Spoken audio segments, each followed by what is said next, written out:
خداوند میں آپ کی سلامتی ہو۔ آج کا حوالہ واز کی کتاب دوسرا باب 17ویں تا 26ویں آیت۔ بس میں زندگی سے بیزار ہوا کیونکہ جو کام دنیا میں کیا جاتا ہے مجھے بہت برا معلوم ہوا، کیونکہ سب بتلان اور ہوا کی چران ہے۔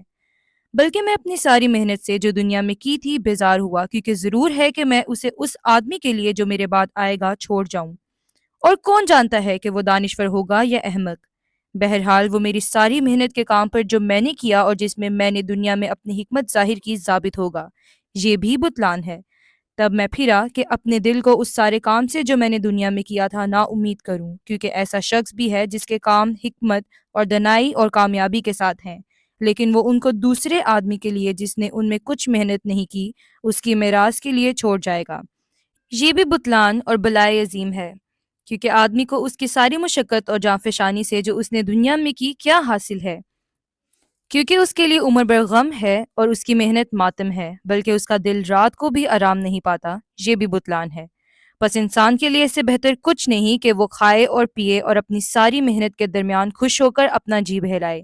میں نے دیکھا کہ یہ بھی خدا کے ہاتھ سے ہے، اس لیے کہ مجھ سے زیادہ کون کھا سکتا ہے اور کون مزہ اڑا سکتا ہے، کیونکہ وہ اس آدمی کو جو اس کے حضور میں اچھا ہے حکمت اور دنائی اور خوشی بخشتا ہے، لیکن گناہ گار کو زحمت دیتا ہے کہ وہ جمع کرے اور انبار لگائے تاکہ اسے دے جو خدا کا پسندیدہ ہے۔ یہ بھی بتلان اور ہوا کی چران ہے۔ آمین۔ سوچیں کہ خدا کا بیٹا ہونے کا احساس کیسا ہے۔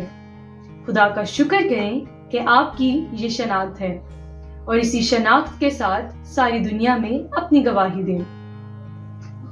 واز کی کتاب میں جب مصنف اپنی زندگی کے اختتام پر اپنی زندگی کے بارے میں سوچتا ہے، وہ اپنی زندگی میں کی جانے والی ساری محنت سے بیزار ہوتا ہے، اور اس بات سے بھی کہ اس کی محنت پر کوئی اور ثابت ہوگا۔ جن چیزوں پر ہم نے محنت کی ہے اس کے مستقبل کو اپنے ہاتھوں میں نہیں لے سکتے، اور اگر ہم ایسا کرنے کی کوشش کریں گے تو صرف اپنے بعد آنے والی نسل کے سامنے یہ کر سکتے ہیں کہ ہماری چھوٹی سی کوشش ہمارے مستقبل میں کس طرح سے تبدیلی لائے گی۔